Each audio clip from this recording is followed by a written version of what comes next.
This is Desert King fig, and it is my favorite fig.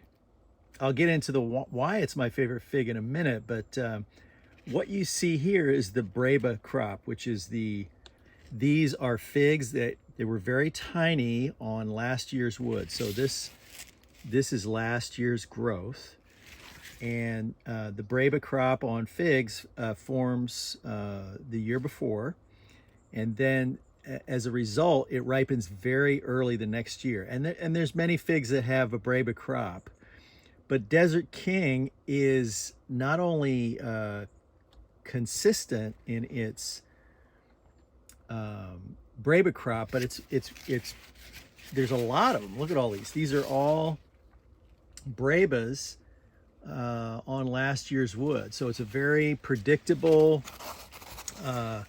producer of breba crop that are quite large, and they come in for us, they're about a full month before any of our other figs start to ripen. So and that's kind of, I'm going to cut one open here in a second, but that's part of the main reason this is my favorite fig, and I would recommend it to anyone, particularly here in the Pacific Northwest, where we don't get figs until later in the season, like in September, typically. But in this case,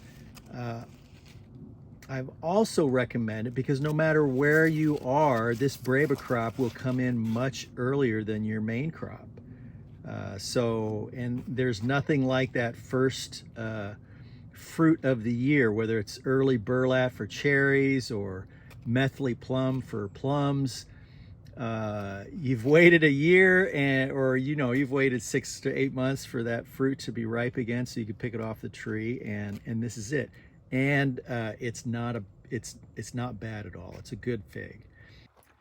Another thing to note with this is that it produces a great breba crop that doesn't need to be fertilized by the fig wasp, but the second crop does need to be fertilized by the fig wasp. So that leads you to, for many people in like in Southern California, where the fig wasp will fertilize, then that leaves you with a conundrum. Do I prune my tree based on wanting the main crop, or do I prune it for the breba crop? Because if you prune, you have to prune this tree so that the second year wood doesn't get pruned. You can see here that I typically get, I try to get 3 leaders on each tree, and what I've got here is 6. So this is last year's wood that I'm going to pull the breba crop off now, and this is this year's wood, which will become the breba crop for next year. And so the decision is easy for us up here in the Pacific Northwest, because there's no fig wasps to fertilize. So we just prune for the breba crop. But if you're in another location, you'd have to think about how you're going to prune, and it would take a little bit more energy. Beautiful, beautiful big leaves on this one. In fact, I'm going to pull this one off now, and we'll go ahead and take a look at it.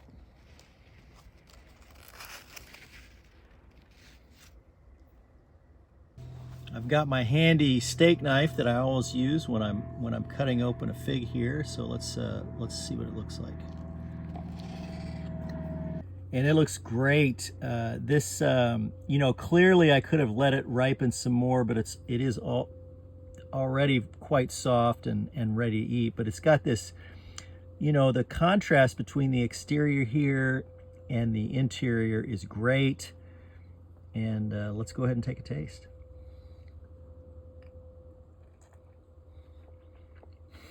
That's great.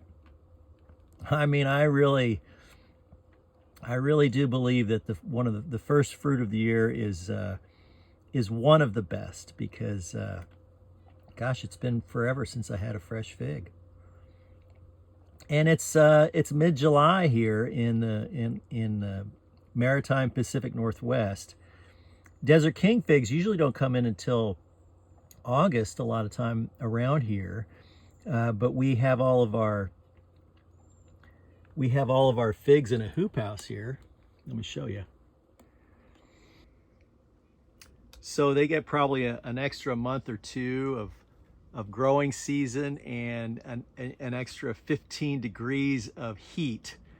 That lets us get a wider variety of figs and get them earlier before the cold sets in than we would get in, if we planted them outside. Because our high temperature in the summer is typically around 70 degrees, and it doesn't last very long. This is Desert King fig.